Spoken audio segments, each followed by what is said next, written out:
नमस्कार, news room से इस बिग ब्रेकिंग में आप सभी का स्वागत करता हूं, इस्तकबाल करता हूं दोस्तों। और देखिए, इस वक्त हमारे साथ 3 वरिष्ठ साथी जुड़े हुए हैं। प्रशांत टंडन जी हैं, समीर आत्मज मिश्र जी हैं और अमलेंदु उपाध्याय जी हैं। लेकिन अचानक हम लोग आपके बीच क्यों पहुंचे हैं? इसलिए पहुंचे हैं क्योंकि इस वक्त उधर दिल्ली में, दिल्ली के कॉन्स्टिट्यूशन क्लब में एक बहुत बड़ी प्रेस कॉन्फ्रेंस होने जा रही है। और वो प्रेस कॉन्फ्रेंस जो है वो चुनाव आयुक्त, मुख्य चुनाव आयुक्त के खिलाफ होने जा रही है। और यह प्रेस कॉन्फ्रेंस इसलिए करनी पड़ रही है विपक्ष के तमाम नेताओं को, क्योंकि मुख्य चुनाव आयुक्त ने कुछ ऐसी बातें कही हैं कल की प्रेस कॉन्फ्रेंस में, जो बातें सार्वजनिक रूप से नहीं कही जाती हैं और खासकर जो संवैधानिक पद पर बैठा हुआ है उसके लिए तो बिल्कुल ही नहीं कही जाती हैं।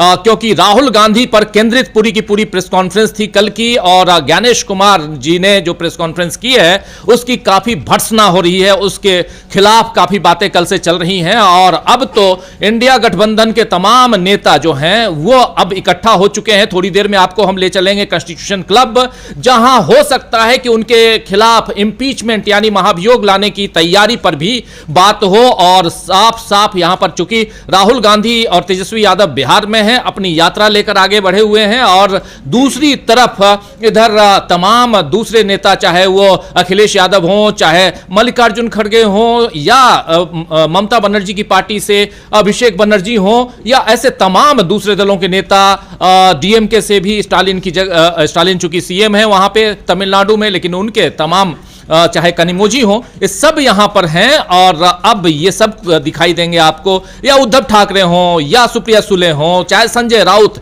सबकी बात मैं कर रहा हूं। अभी सब थोड़ी देर में आपको दिखाई देंगे। कॉन्स्टिट्यूशन क्लब में एक बड़ी प्रेस कॉन्फ्रेंस होने जा रही है, और उस प्रेस कॉन्फ्रेंस के जरिए पूरा का पूरा जो चुनावी माहौल को, और खासकर चुनावी प्रक्रिया, माहौल नहीं, चुनावी प्रक्रिया को तहस नहस करने की जो कोशिश चुनाव आयोग की तरफ से चल रही है, उस पर लगाम लगाने के लिए कहीं ना कहीं आगे बढ़ते हुए ये तमाम दलों के नेता, इंडिया गठबंधन के नेता आपको दिखाई देंगे। हो सकता है कि इसमें और भी लोगों का साथ मिले। हमारे साथी प्रशांत टंडन जी वहीं जा रहे थे, लेकिन कुछ काम से इधर लौट आए। और प्रशांत जी, आपसे भी क्या कुछ होने जा रहा है वहां पे? हमारे साथी शकील जी वहां जरूर हैं। जी जी, देखिए, इंडिया गठबंधन पहली बात की इलेक्शन कमीशन के खिलाफ एकजुट है।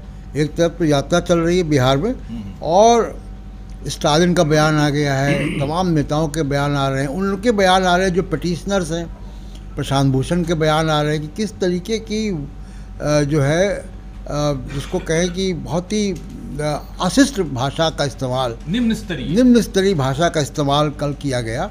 और सबसे बड़ी बात कि सुप्रीम कोर्ट के, हम लोग ये सोच रहे थे कि कल की प्रेस कॉन्फ्रेंस में सुप्रीम कोर्ट के जो आदेश आए हैं उसके कंप्लायंस के बारे में बताएंगे। एक शब्द नहीं बोला कि सुप्रीम कोर्ट के आदेश के बाद हम ये कर रहे हैं, ये नहीं बोला। सुप्रीम कोर्ट को उन्होंने सुप्रीम कोर्ट का हवाला दिया कोई पुराने केस में अपने बचाव के लिए।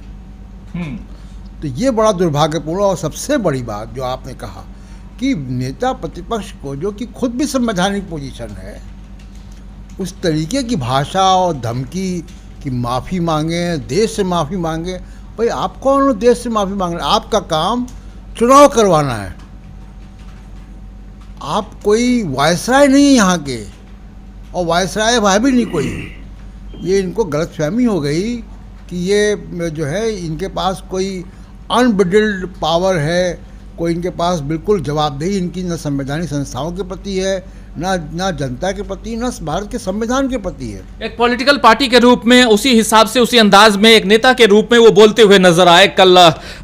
ज्ञानेश कुमार आपने देखा, और उनकी जो बातें थी और जितने सवाल उनसे पत्रकारों ने पूछे, और खासकर गोदी मीडिया के जो पत्रकार हैं जिनके बारे में कहा जाता है कि वो कहीं ना कहीं डिफेम करने की कोशिश राहुल गांधी को करते हैं, विपक्ष को करते हैं, लेकिन वो भी जो सवाल कर रहे थे वो जनहित के सवाल थे, लेकिन उसका जवाब भी देते हुए नजर नहीं आए वहां ज्ञानेश कुमार। हमारे दो साथी और भी हैं। समीर जी, कैसे इसको देखते हैं आप? कल हम लोगों ने लाइव किया उस पूरी प्रेस कॉन्फ्रेंस को, हमारे तमाम साथी देख रहे थे, सुन रहे थे, और उनकी प्रतिक्रियाएं भी आ रही थी। लेकिन आज जब अब एक तरफ तो यह कहा जा रहा है कि शायद इंपीचमेंट की तरफ बढ़े अब विपक्ष, क्योंकि आप सीधा सीधा कहीं ना कहीं लोकतंत्र को खोखला करने की कोशिश कर रहे हैं, और लोकतंत्र के पिलर पे प्रहार कर रहे हैं, जड़ पे आप प्रहार कर रहे हैं। और ऐसे में क्यों ना इंपीचमेंट लाया जाए, ये सवाल बार बार पूछे जा रहे हैं। और सीसीटीवी फुटेज की बात आई तो देख लिया आपने क्या कह रहे थे, माताओं और बहनों की बात कर रहे थे। सीसीटीवी फुटेज, इसका मतलब आने वाले समय में कहेंगे कि आप रिकॉर्डिंग ही मत कराओ।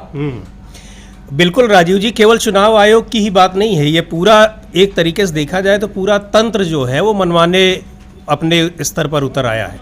संसद में 21 जुलाई से ही मांग हो रही है कि इस पर चर्चा हो, नहीं हो रही है। संसद की कार्यवाही रोज बाधित हो रही है। स्पीकर जो है वो कह दे रहे हैं कि जाइए, अपना भाषण देने के बाद विपक्ष की बात नहीं सुनी जा रही, वो बाहर प्रदर्शन कर रहे हैं।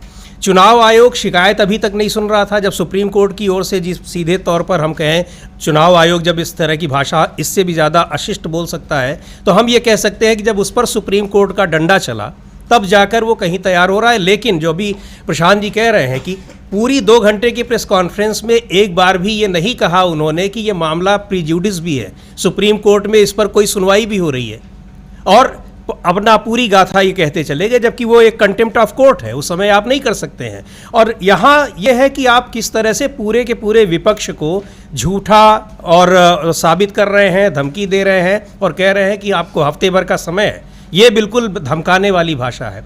तो निश्चित तौर पर ये बड़ी महत्वपूर्ण जो आज प्रेस कॉन्फ्रेंस होने वाली है, संकेत भी मिल गए। कांग्रेस के कुछ सांसदों को हम लोगों ने पार्लियामेंट में सुनते भी देखा बाहर पत्रकारों से बातचीत में कि कुछ भी जो भी हमारे पास कॉन्स्टिट्यूशनल टूल्स हैं, किसी हर स्तर पर हम इस चुनाव आयोग का विरोध करेंगे जो इस समय मुख्य चुनाव आयुक्त हैं, और इनको ये याद दिलाएंगे कि आप जिस संवैधानिक पद पर बैठे हैं उसका क्या दायित्व है। बिल्कुल, वोट चोरी जी, वोट चोरी के खिलाफ यानी पूरा का पूरा एक जो मुहिम छेड़ी गई है विपक्ष की तरफ से, राहुल गांधी की तरफ से, और अब ये आगे बढ़ते हुए हम देख रहे हैं। और इसमें और भी सबसे बड़ी बात यहाँ ये आती है कि जब चुनाव आयुक्त बाहर निकल के आते हैं, उनसे उम्मीद थी कि कम से कम उस पर लगाम लगाने की कोशिश करेंगे जिस पर यानी कि वोट चोरी ना हो, लोगों के अधिकार मताधिकार सुरक्षित रहें। लेकिन यहां पर उससे इतर वो तो सीधे धमकाते हुए विपक्ष के नेताओं को, और खासकर विपक्षी दल के जो नेता प्रतिपक्ष है उनको अगर धमकाते हुए नजर आए। उन्होंने साफ साफ कहा कि या तो 7 दिन के अंदर आप शपथ पत्र दीजिए या आप देश से माफी मांगिए, इससे नीचे कुछ भी नहीं। ऐसी बातें साफ साफ जो हैं वो तब कही जाती हैं जब आप किसी राजनीतिक दल से बहुत ज्यादा इन्फ्लुएंस्ड हो, और यहां ये इन्फ्लुएंस दिखाई दे रहे थे। अब आज तमाम विपक्षी दलों के नेता एक साथ जब बैठ के, प्रशांत जी माफी चाहूंगा, अमलेंदु जी, जब एक साथ बैठकर ये चर्चा करेंगे और हो सकता है कि महाभियोग लाने की अगर घोषणा कर देते हैं, तब कहां इनकी इज्जत रह जाएगी। अभी अभी तो आए हैं, अभी आए हैं। हालांकि उनको कहा जाता है कि वो अमित शाह के मातहत उन्होंने काम किया है सहकारिता विभाग में, मंत्रालय में, लेकिन फिर भी आपको अपने पद की गरिमा को बरकरार रखने की जो चुनौतियां हैं उसका सामना करना चाहिए, न कि विपक्ष क्या कर रहा है। और विपक्ष में भी अगर राहुल गांधी जिन बातों को लेके आ रहे हैं, जो खुलासे कर रहे हैं, उन खुलासों का जिक्र तो आपके पास, और उसके लिए तो आपको आगे बढ़ना चाहिए ना। कम से कम इतना तो कहना चाहिए कि नहीं जी ये गलत है, ये गलत है। राहुल गांधी अगर गलत है तो बताइए राहुल गांधी गलत हैं। बिल्कुल राजीव जी, एक तो जो चोरी की शिकायतें की गई चुनाव आयोग से, उन पर चुनाव आयोग ने कोई एक्शन नहीं लिया, और झूठ बोला कि समाजवादी पार्टी की कोई शिकायत नहीं मिली। ये साफ तौर पर झूठ बोला मुख्य चुनाव आयुक्त ने। संवैधानिक पद पर बैठा हुआ व्यक्ति इतना बड़ा झूठ नहीं बोल सकता, वो भी एक प्रेस कॉन्फ्रेंस में। दूसरा राजीव जी, कल जो चुनाव आयोग ने, मुख्य चुनाव आयुक्त ने आरोप लगाए हैं, अब विपक्षी तरफ से मांग है कि या तो शपथ पत्र देकर ज्ञानेश कुमार कहें कि उन्होंने जो आरोप लगाए वो सत्य हैं, वरना देश से माफी मांगे ज्ञानेश कुमार और अपने पद से त्यागपत्र दें, वरना महाभियोग लाया जाएगा। इसकी तैयारी शायद चल रही है। आज जब प्रेस कॉन्फ्रेंस होगी तो विपक्ष यही बात रख सकता है कि ज्ञानेश कुमार शपथ पत्र ज्ञानेश कुमार दें, चूंकि उन्होंने मर्यादा का उल्लंघन किया है, अब शब्दों का इस्तेमाल किया है, अशिष्टता दिखाई है, और संवैधानिक पद पर बैठा हुआ व्यक्ति इस तरीके की अभद्रता नहीं कर सकता, असभ्य भाषा का इस्तेमाल नहीं कर सकता जो ज्ञानेश कुमार ने किया है। तो उनको अपने पद की मर्यादा का ध्यान रखना चाहिए। लेकिन लग ये रहा है राजीव जी कि जैसे जगदीप धनखड़ साहब सीमा से आगे बढ़कर जो थे वो एकलव्य बनने की कोशिश करते थे, ज्ञानेश कुमार जी भी चुनाव आयोग के धनखड़ बनना चाहते हैं। तो लेकिन हर्ष वो देख लें कि धनखड़ साहब का क्या हुआ, यही हर्ष कहीं ज्ञानेश कुमार जी का ना हो।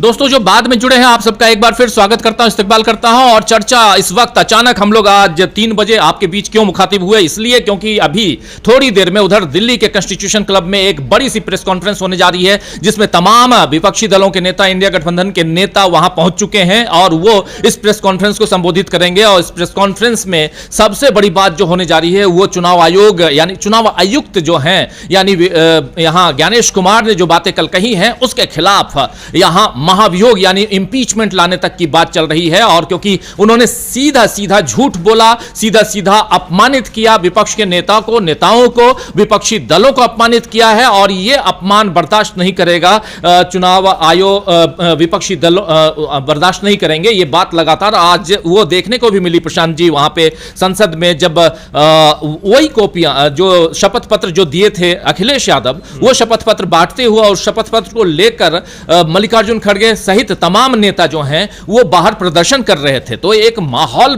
जो है वो साफ साफ दिखा रहा है कि यहां न सिर्फ आप गलत चीजों को आगे बढ़ा रहे हैं, एक गलत परंपरा डाल रहे हैं, जिन ऑटोनोमस बॉडीज को, संवैधानिक संस्थाओं को नहीं करना चाहिए वो कर रहा है। दूसरी सबसे बड़ी बात यहां प्रशांत जी ये दिखाई दे रही है कि कहीं ना कहीं आप सत्ता पक्ष के साथ साथ कदम ताल करते हुए नजर आते हैं, और इसीलिए यहां पर विपक्ष एकजुट दिखाई दे रहा है। और क्या कुछ कर सकता है विपक्ष, जरा बताइए। देखिए, सबसे बड़ी बात राजीव जी ये है कि आज दूसरा दिन है और जो राहुल गांधी तेजस्वी यादव की यात्रा चल रही है। कल चलिए 1 मिनट, प्रेस कॉन्फ्रेंस उधर शुरू हो रही है, चलिए पहले प्रेस कॉन्फ्रेंस में चलते हैं, क्या कुछ चल रहा है, फिर दोबारा आएंगे हम प्रेस कॉन्फ्रेंस के बाद और इस पर विश्लेषण भी करेंगे। चलते हैं सीधे। उसमें कई सवाल उठे हैं, कई डेटा आप लोगों के सामने रखा गया है। खासकर राहुल गांधी जी जो प्रेस कॉन्फ्रेंस किए थे उसमें उन्होंने किस तरह से हमारे वोटर्स लिस्ट में डिस्क्रिपेंसीज है, एनोमलीज है, किस तरह से उसमें घपला किया गया है, ये तमाम चीजों को आपके सामने रखा था।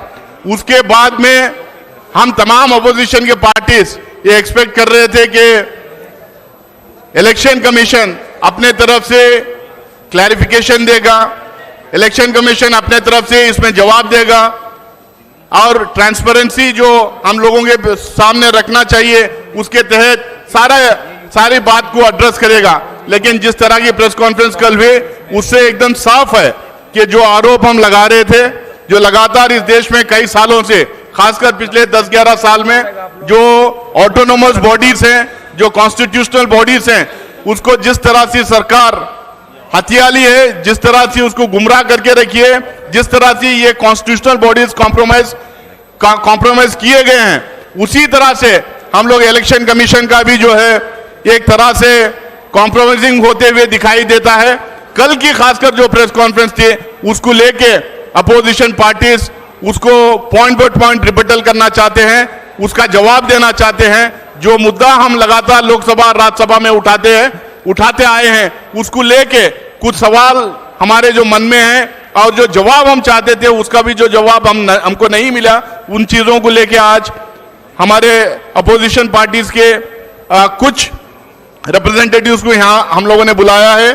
बल्कि सारे 20 पार्टीज के रिप्रेजेंटेटिव्स आना चाह रहे थे, लेकिन हम क्योंकि प्रेस कॉन्फ्रेंस में कुछ ही लोगों को बात करना था तो हम 8 पॉलिटिकल पार्टीज के रिप्रेजेंटेटिव्स को यहाँ पे बुलाए हैं, वो अपनी बात रखेंगे। मैं शुरू करूंगा, इंडियन नेशनल कांग्रेस के गौरव गोगोई जी अपनी बात रखेंगे, उसके बाद में राम गोपाल यादव जी बात रखेंगे, उसके बाद में टीएमसी की महुआ मोइत्रा जी बात रखेंगे, उसके बाद में डीएमके के अभी तिरुचि शिवाजी आए नहीं आए तो वो बात रखेंगे, उसके बाद मनोज झा जी बात रखेंगे, अरविंद सावंत जी शिवसेना से बात रखेंगे, संजय सिंह जी आम आदमी पार्टी से बात रखेंगे और सीपीएम और लेफ्ट ब्लॉक से जॉन ब्रिटास अपनी बात रखेंगे।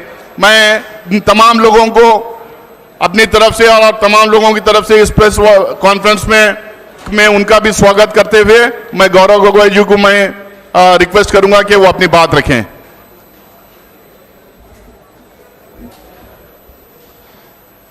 धन्यवाद नासिर हुसैन जी। आज इस महत्वपूर्ण संवाद वार्तालाप में उपस्थित आदरणीय राम गोपाल यादव जी, आदरणीय महुआ मोइत्रा जी, अरविंद सावंत जी, संजय सिंह जी, मनोज झा जी, जॉन ब्रिटास जी, यहाँ पर उपस्थित मीडिया के दोस्तों, आज का जो विषय है वो बहुत ही महत्वपूर्ण है। जो वोट देने का अधिकार है वो संविधान में उल्लेखित सबसे महत्वपूर्ण अधिकार है जो एक आम नागरिक के पास होता है। और अगर हमारी लोकतंत्र जीवित है तो वो सिर्फ इस आम नागरिक के वोट देने के अधिकार पर निर्भर है। इस अधिकार का संरक्षक केंद्र चुनाव आयोग है, जो एक संवैधानिक संस्था है। लेकिन हम देख रहे हैं कि जिस प्रकार से कई महत्वपूर्ण सवाल भारत के विभिन्न राजनीतिक दल केंद्रीय निर्वाचन आयोग से पूछ रहे हैं, उन सवालों का उत्तर केंद्रीय निर्वाचन आयोग नहीं दे पा रहा और अपनी जिम्मेवारी से भागने की कोशिश कर रहा है। हाल में ही सुप्रीम कोर्ट का एक राय आया बिहार के एसआईआर के संदर्भ में। उस राय में केंद्रीय चुनाव आयोग ने जितने भी बात रखे, सारे महत्वपूर्ण बातों को सुप्रीम कोर्ट ने नकारा। इसके बावजूद भी कल जो प्रेस वार्तालाप हमने देखा चीफ इलेक्शन कमिश्नर का, जिसमें उनको अपने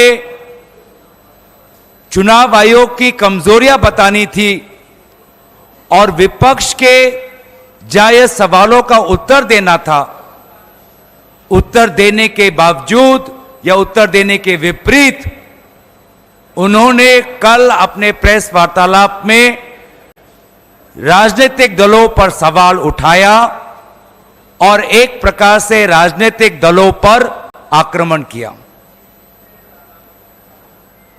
जबकि बेहतर यह होता कि वे ये बताते कि ये एसआईआर प्रोसेस इतनी हड़बड़ी में, इतनी जल्दबाजी में क्यों कर रहे हैं, जब बिहार में निर्वाचन सिर्फ 3 महीने बाद है।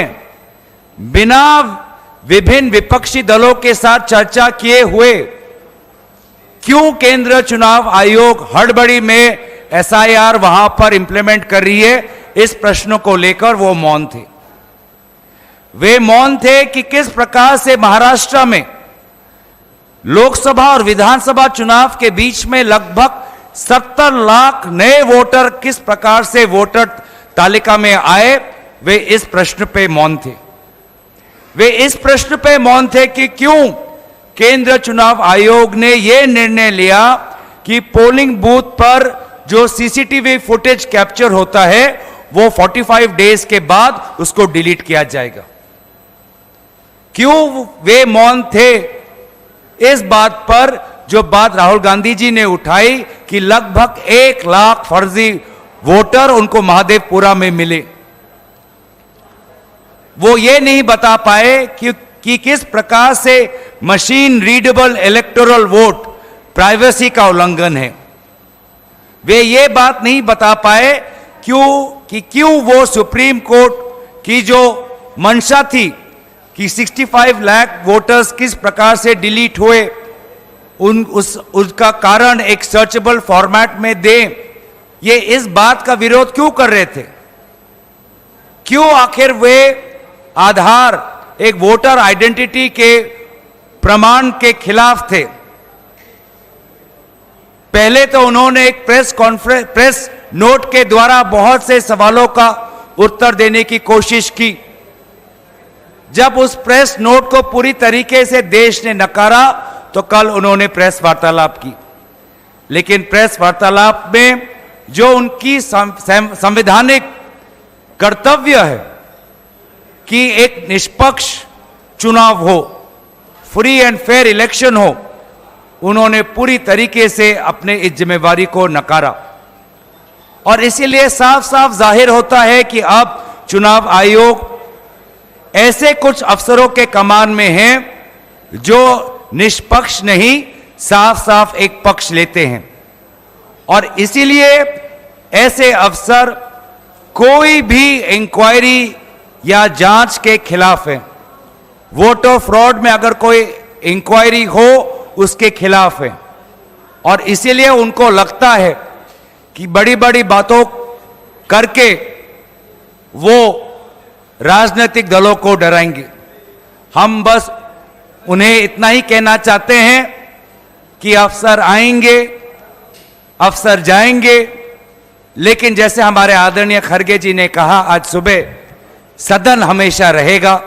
सदन उनके कार्यवाही की गवाही आने वाले दिनों में देगा। उन सभी के कार्यों पर हमारे सदन में उपस्थित सांसद, विभिन्न राजनीतिक दल हम नजर रखेंगे और आने वाले समय में उचित कदम लेंगे। मैं ये बातें कहकर अपने वाणी को विराम देता हूं और दरखास्त करता हूं कि आदरणीय राम गोपाल यादव जी अपनी बात आपके समक्ष रखेंगे। आदरणीय राम गोपाल यादव जी।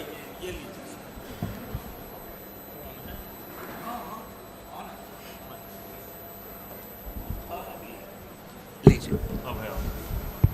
हो गया।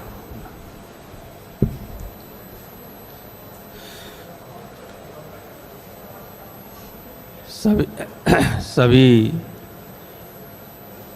विपक्षी दल के नेताओं और पत्रकार बंधुओं को नमस्कार। आप लोगों ने कल इलेक्शन कमीशन ऑफ इंडिया की प्रेस कॉन्फ्रेंस को अटेंड भी किया है, देखा है और सारे देश ने सुना है। ईसीआई ने बार बार कहा है कि जो आरोप लगाए जा रहे हैं उसको शपथ पत्र के माध्यम से, एफिडेविट के माध्यम से दिया जाना चाहिए। मैं आपको बताना चाहता हूं कि 2022 के उत्तर प्रदेश के चुनाव के वक्त जब अखिलेश यादव ने ये कहा कि समाजवादी पार्टी के समर्थकों के बड़े पैमाने पर वोट काटे गए हैं, तो इलेक्शन कमीशन ने एक नोटिस दिया कि आप इसको बताइए। तो 18,000 मतदाताओं के एफिडेविट दिए गए इलेक्शन कमीशन को, जिसकी सारी रसीदें भी थीं। और आपको आश्चर्य होगा कि एक भी उस एफिडेविट पर आज तक कोई कार्रवाई नहीं की। जो इलेक्शन कमीशन रोज़ाना राहुल गांधी जी से एफिडेविट मांग रहा है, उस इलेक्शन कमीशन को हम 2022 में 18,000 गलत तरीके से काटे गए वोटों के एफिडेविट दे चुके हैं। इस तरह के एफिडेविट हैं, उसकी सब रसीदें हैं और कोई कार्रवाई नहीं हुई। दूसरे, जब उपचुनाव हुआ 2024 में उत्तर प्रदेश में, तो जो विधानसभा थी कुंदर की या अन्य, उसमें इन्होंने बीएलओज को चेंज कर दिया। कुंदर की में जो बनी हुई पहले की लिस्ट थी उसमें से सारे यादव और मुसलमानों को 100% हटाकर दूसरे लोगों को रखा गया।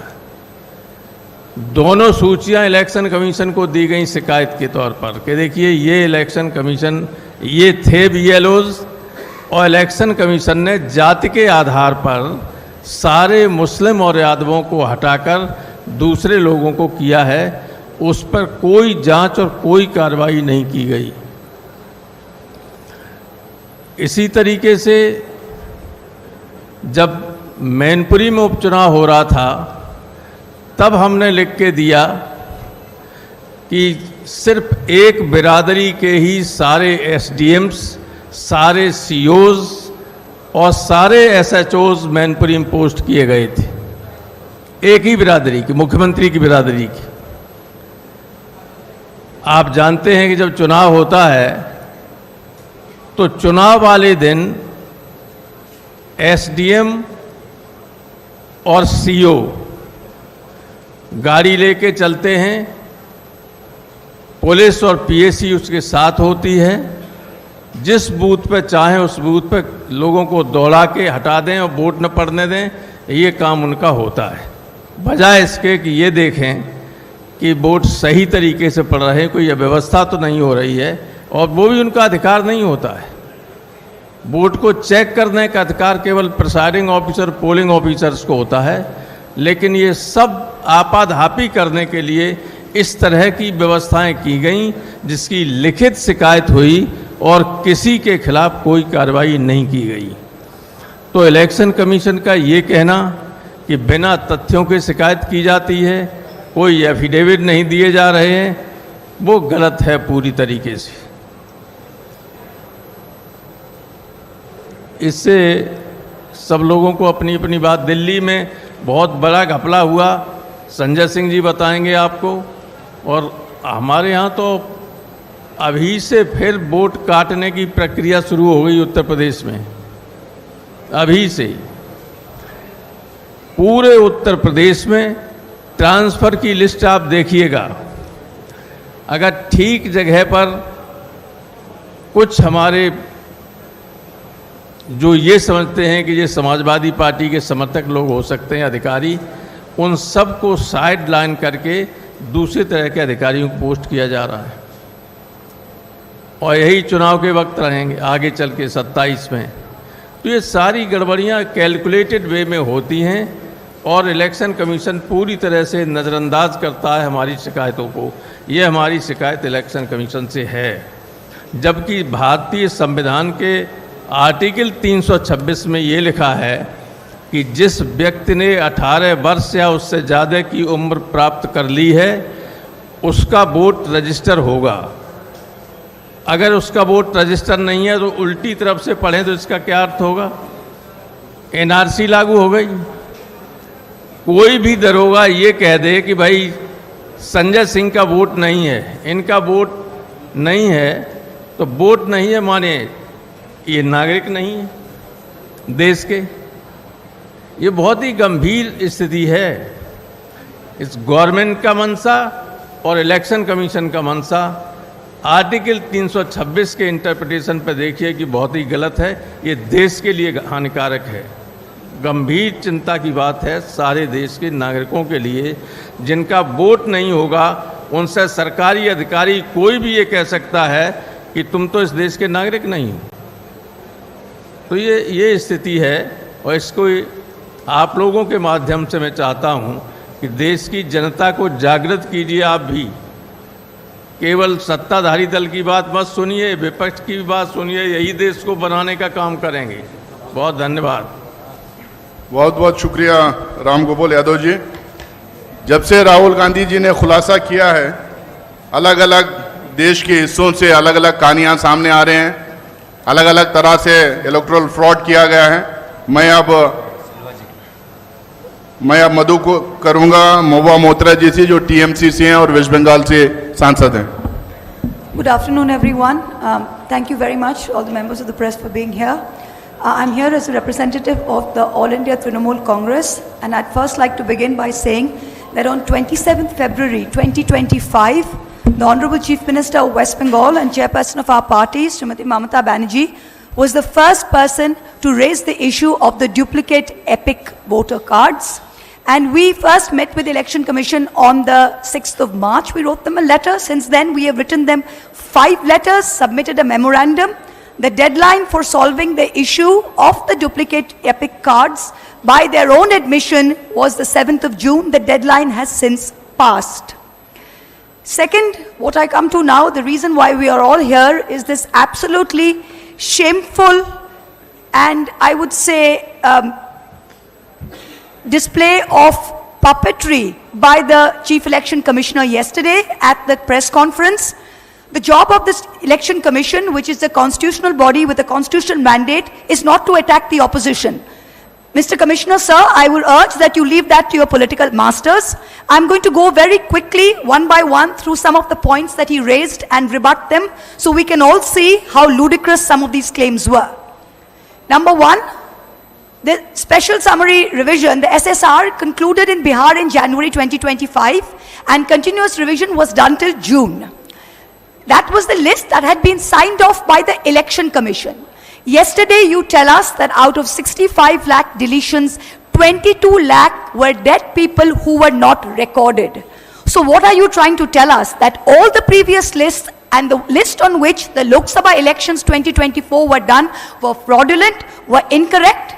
If that is indeed the case, then all of your election commissioners, your entire election commission, current and previous years, should be prosecuted, and this current Lok Sabha, which is based on fraudulent election lists, should be dissolved immediately. Because the credibility of the people's mandate and the legitimacy of this government is at stake. That's the first thing. The second thing, the election commissioner is going on asking the opposition for affidavits. What is an affidavit? Please understand, you can do a suo motu inquiry when someone raises an objection if your intentions are bona fide. We are only pointing out flaws in your own documents. Are you asking us to authenticate your own documents by an affidavit? These are your documents that have flaws by your own admission. You yourself said that 22 lakh people were there and they were not put on record, so that is a flaw. Can you, Mr. Chief Election Commissioner, put on affidavit that this list of 65 lakh deletions are correct? If this list is correct, then you cannot put on affidavit that the list with the 22 lakh deaths which are not put on record, all previous lists are incorrect. Either it is one or it is the other.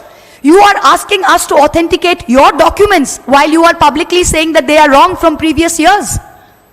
The third thing, yesterday the list of 65 lakh voters has been published with reasons. Can I remind everyone that the Election Commission fought tooth and nail every step along the way. I was among the first petitioners on behalf of the All India Trinamool Congress against the Bihar SIR revision along with ADR. Every step of the way, the Election Commission said, we will not give you these names, we will not give you reasons for deletion, we will not accept Aadhaar cards, and we have no statutory obligation to do so. Today you are doing it because the Supreme Court has asked you to do it. Even then you are lying. I use this unparliamentary word lying because that is actually the truth.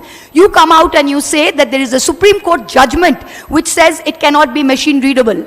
Can I tell you that the 2018 Justice Sikri's judgment, Kamal Nath versus Election Commission of India, paragraph 24, I have the judgment here, only says, however, it is not necessary to go into this aspect. It does not say that machine readable will violate the privacy of an individual. That is completely incorrect.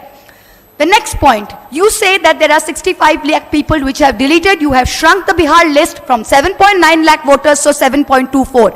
But you refuse to answer any question as to how many of those people have submitted documents or not. You refuse to answer. In the list of 7.24, if 20 to 30% are unable to provide documents, that means you will delete another 2 crore people tomorrow. Is that the situation? The next one. How is it possible that dead people are in the draft list and living people are on the deleted list? How can a dead person be on a draft list? It can only happen because the BLOs were signing the form themselves. This is the only reason, because BLOs were signing the form themselves.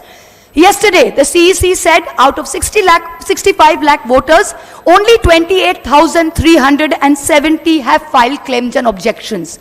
You mean to tell me only 0.4% of those deleted have filed claims and objections? Does that figure of 0.4% not tell you how ridiculous and how riddled with faults this entire exercise is? In just 2 districts of Bihar, Darbhanga and Kaimur, the BLO has marked not recommended to 10 to 12%. If we average this for the rest of Bihar, it means 80 lakh people will be marked not recommended and subjected to an arbitrary verification. So based on all of these, we can go on till the cows come home. But can I tell you, based on just these 5 points yesterday that the CEC said, this is ludicrous. It is not the job of the Chief Election Commissioners to attack the opposition. Your job, sir, is to go into great detail as to what the valid queries raised by the opposition was. Thank you. Thank you Mahua ji. अब बिहार जहां पे 65 lakh voters को delete किया गया है और वहां के अपोजिशन के पार्टीज वोट अधिकार रैली कल स्टार्ट किए हैं, 17 दिन की रैली भी वहां पे चलेगी। मैं आरजेडी के नुमाइंदे मनोज झा जी से रिक्वेस्ट करूंगा कि अपनी बात रखें। शुक्रिया नासिर भाई, थैंक यू एवरीबडी हियर। हम सब की मौजूदगी आपको ये बता रही है, आपने इस तरह का प्रेस कॉन्फ्रेंस समस्त विपक्ष का अपने ही चुनाव आयोग के खिलाफ इससे पूर्व नहीं देखा होगा, क्योंकि हमारा ये चुनाव आयोग अपने को नया चुनाव आयोग कहता है।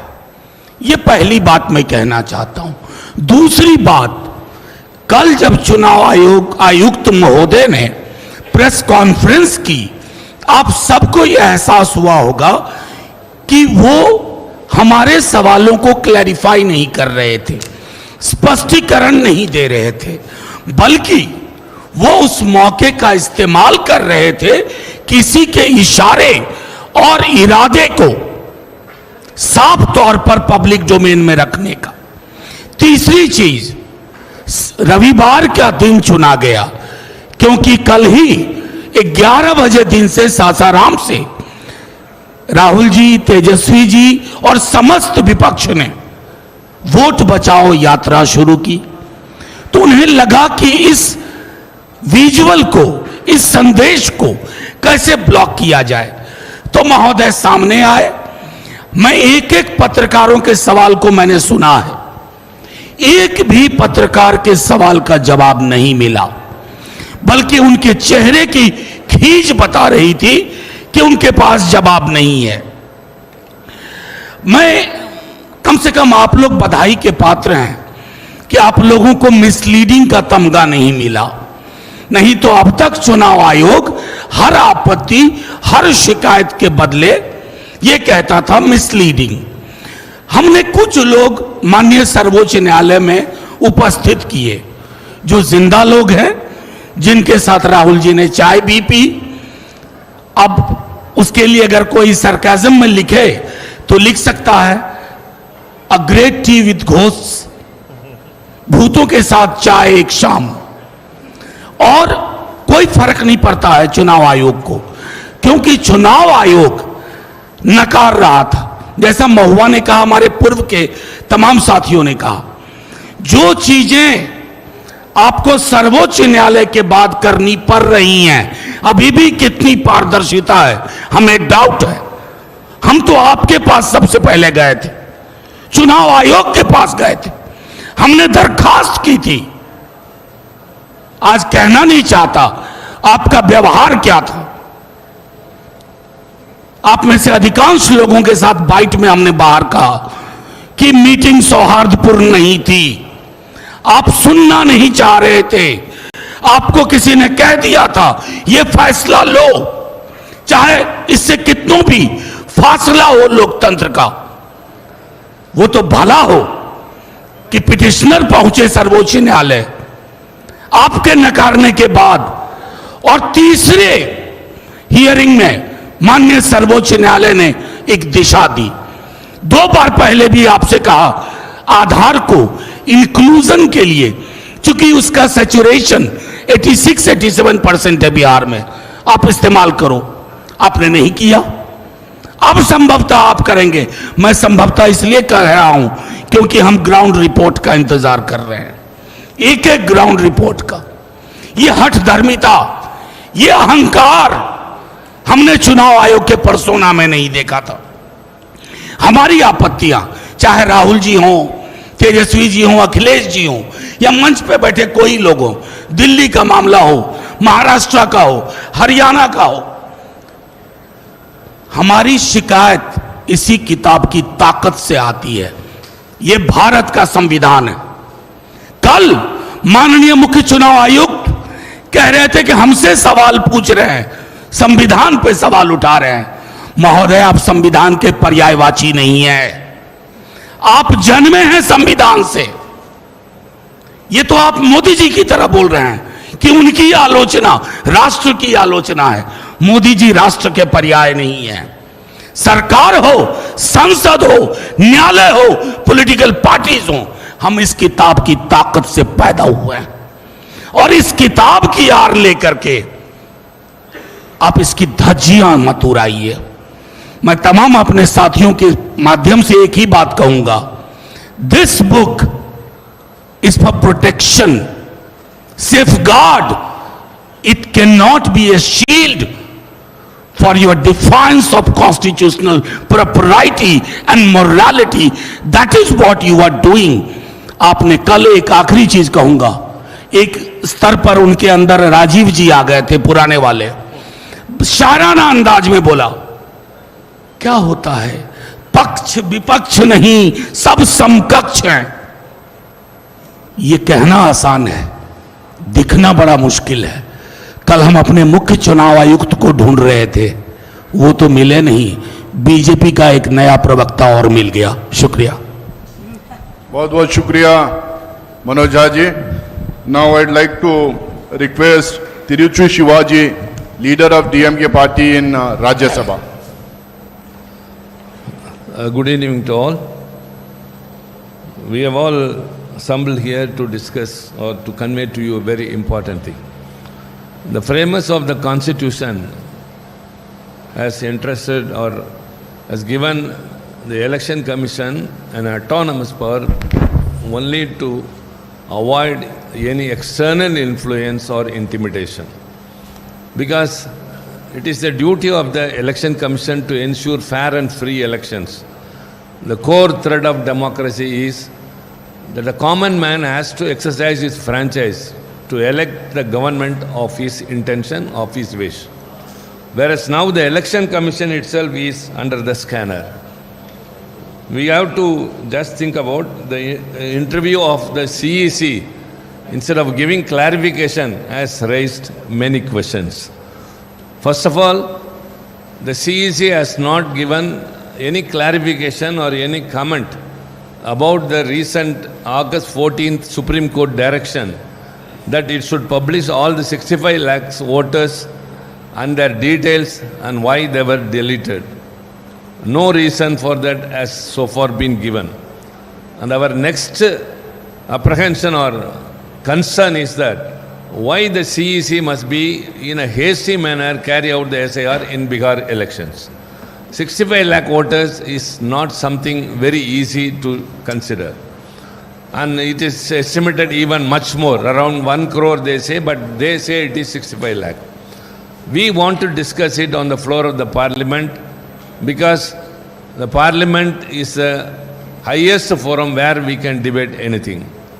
Even the constitutional authorities could be debated under various rules, and there are rules, and we are trying for it, whereas the government is not prepared. Here arises many questions which has to be answered and which is left to your thinking why the ruling party is not coming forward for a debate in the parliament on SIR. And our other question is, how can there be so many deletions of eligible voters when house-to-house enumeration has been undertaken? Number two, why the enrollment of new voters is abnormally low when these young voters have been enumerated? Has any database been compiled to show how many youngsters who turned 18 on the qualifying data were included? No transparency in that, and the CEC is not coming forward. So also the procedure for inquiry and 2 appeals, along with their timelines, as contemplated under the registration of election rules 1960, may include a huge number of voters in the forthcoming elections in Bihar. Is the ECI going to address the issue?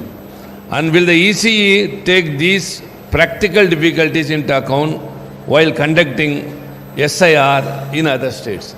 Because it has started in Bihar, it will spread across the nation.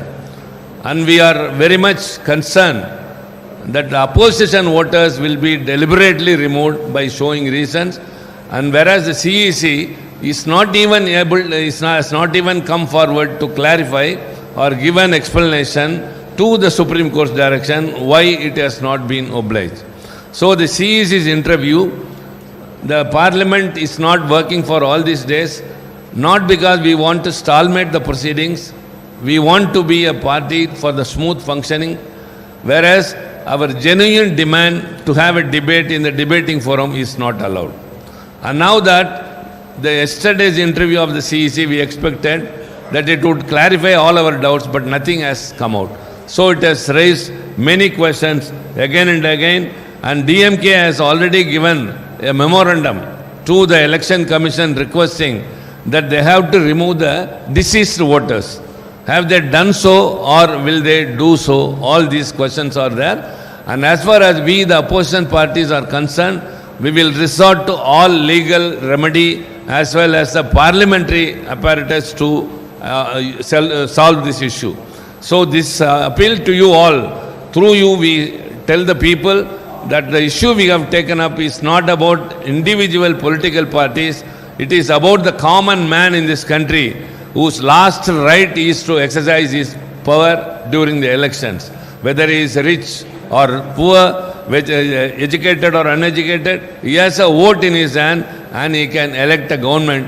Whereas his voter itself, writing itself is deprived, means where is democracy? Democracy is in peril, and CEC, which has to come to the rescue of the common man's vote, now itself is under the scan.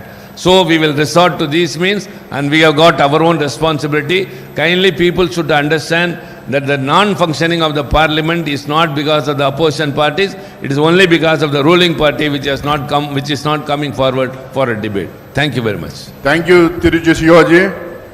Bihar की कहानी आप लोगों ने सुना, जहां 65 lakh vote delete किए गए, targeted deletion हुआ था। अब एक महाराष्ट्र की कहानी यह है कि जहां पे 65-70 लाख वोट फेक वोटर्स को ऐड किया गया था। वहां के सांसद हैं श्री अरविंद सावंत जी, शिवसेना पार्टी को बिलोंग करते हैं, वो अपनी बात रखेंगे। नमस्कार सारे विपक्षीय आदरणीय नेतागण, उपस्थित पत्रकार भाइयों बहनों। पहली बात है, इससे सबसे ज्यादा अगर क्षति किसी को पहुंची है तो हमें पहुंची है। शिवसेना उद्धव बालासाहेब ठाकरे पार्टी को सबसे ज्यादा क्षति पहुंची। Whimsical behaviour of the CEC, मैंने विम्सिकल कहा, विक्षिप्त है। कल की उनकी पत्रकार परिषद ऐसे लग रही थी कि मानो वो भारतीय जनता पार्टी के प्रवक्ता बनकर पत्रकार परिषद ले रहे हैं।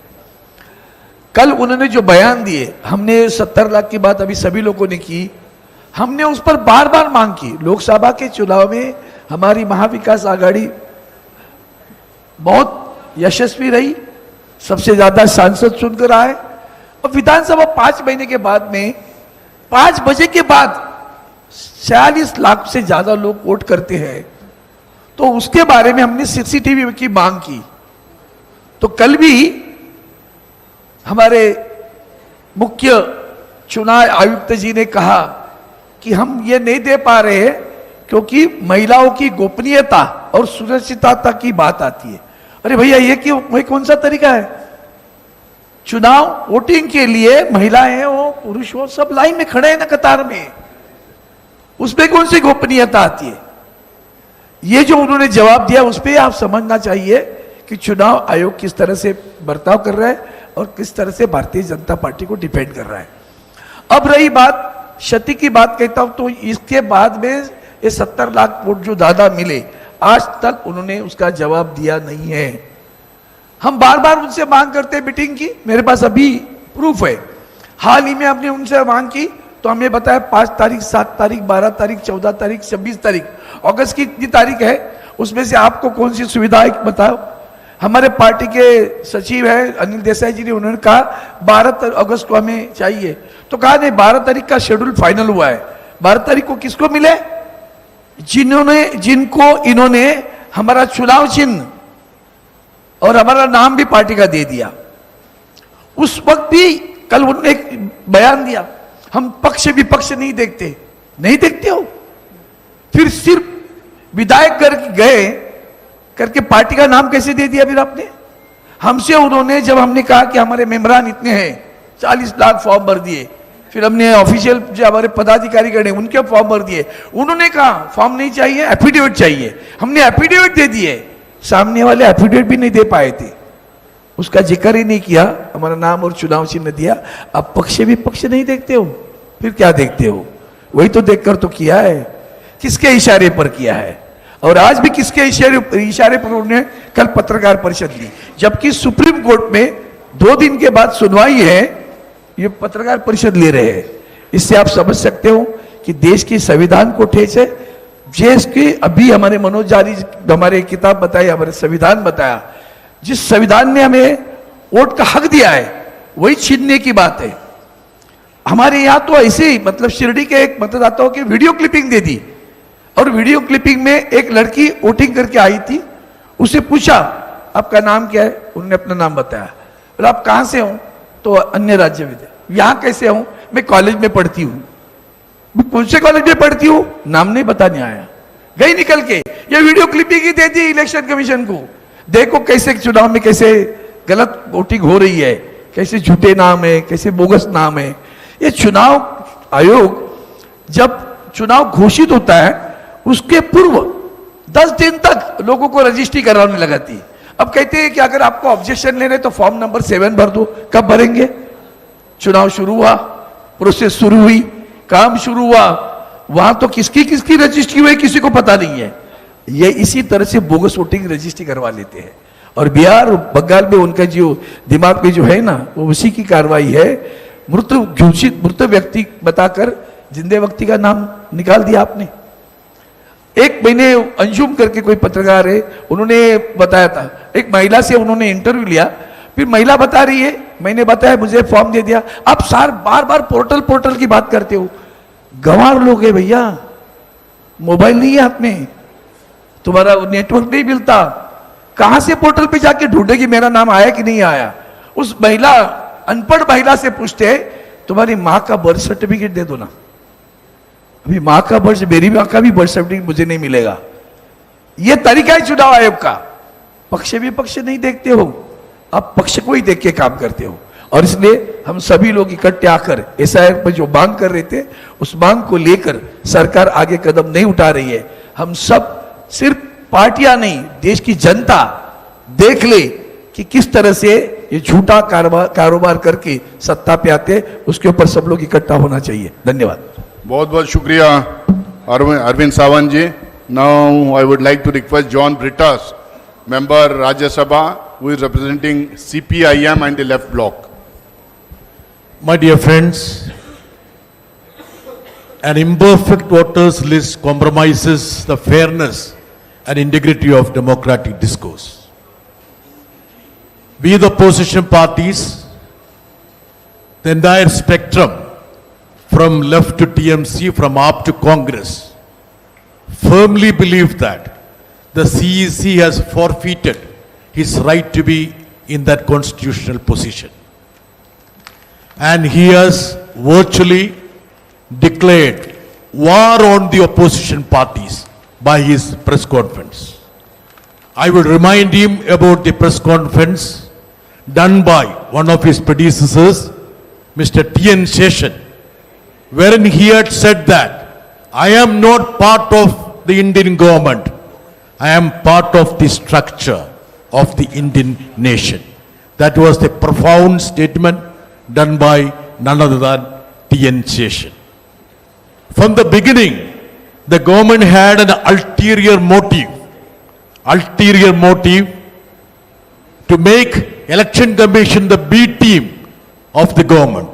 That was the reason why in 2023, the government brought in a law to circumvent the judgment of the 5-member constitutional bench of the Supreme Court.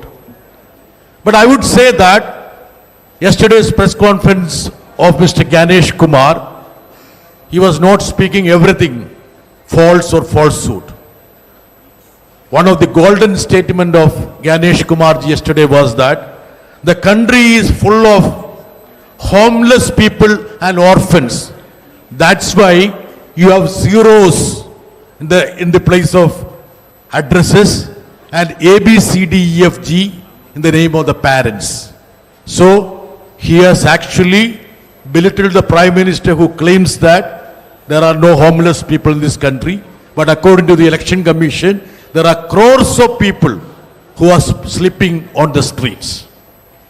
And we feel that the Election Commission is biased, selective and unfair. Anurag Thakur, according to him, is part of the Election Commission associate. When the journalist asks a question, why are you not responding to the statement made by Anurag Thakur? The response was that my response is graded. Doesn't mean that he's upgrading the status of Anurag Thakur from a politician's status to the constitutional body status. And isn't the fact that Anurag Thakur also had invaded into the privacy of the individuals. He talked about one lady, Maimuna, having 3 votes in Kerala, whereas the so-called Maimuna were 3 individuals in 3 polling booths. So we feel that there is a diabolic game to make the voters list adulterate from Kerala to Kashmir. In Kerala, the lone seat the BJP has won has been managed by unfair, fraudulent means. Suppose the BJP decides they don't have a chance in other constituencies, they will bring all their sympathizers to one constituencies and they will concentrate in that seat and they will win. So this has created a situation wherein we have no other option but to ensure that a protest is there so that the constitutional body adheres to the rules of the business. Thank you very much. ये हिंदी में बोलना है नहीं वो हाँ ये संजय जी ये Thank you, John Britas ji. Now I would like to request Sanjay Singh Saab from Aam Aadmi Party to address the media. सभी विपक्षी दलों के महत्वपूर्ण नेताओं ने अपनी बात आपके समक्ष रखी। कल चुनाव आयुक्त ज्ञानेश कुमार जी की बात को सुन के लगा कि उनका नाम दरअसल अज्ञानेश कुमार होना चाहिए। अज्ञानता की बातें की उन्होंने। या तो वो मूर्ख हैं या जानबूझ के मूर्ख बन रहे हैं या वो हम लोगों को मूर्ख समझते हैं। ऐसी ऐसी बातें, ऐसी ऐसी तर्कहीन, तथ्यहीन बातें उन्होंने की, हम लोग सुन के हैरान हैं। उनसे जो सवाल पूछे गए उसका एक भी जवाब उन्होंने नहीं दिया। आपने 1 महीने के अंदर 25 जून से 25 जुलाई तक SIR में 65 लाख वोट काट दिए बिहार के अंदर, एक भी वोट नहीं जोड़ा आपने। आपने 65 लाख वोट काट दिए। आप कह रहे हैं आप SIR कर रहे हैं, स्पेशल इंटेंसिव रिवीजन, और उस रिवीजन में आपको एक भी आदमी पूरे बिहार में वोट जोड़ने लायक नहीं मिला। ये कैसा SIR है आपका? आपने कहा 22 लाख लोग मर गए, उनके नाम काट दिए हमने। आप उस बिहार में 1 महीने के अंदर सारा प्रमाण पत्र चाहते हैं जहां का बड़ा क्षेत्र बाढ़ में पीड़ित रहता है।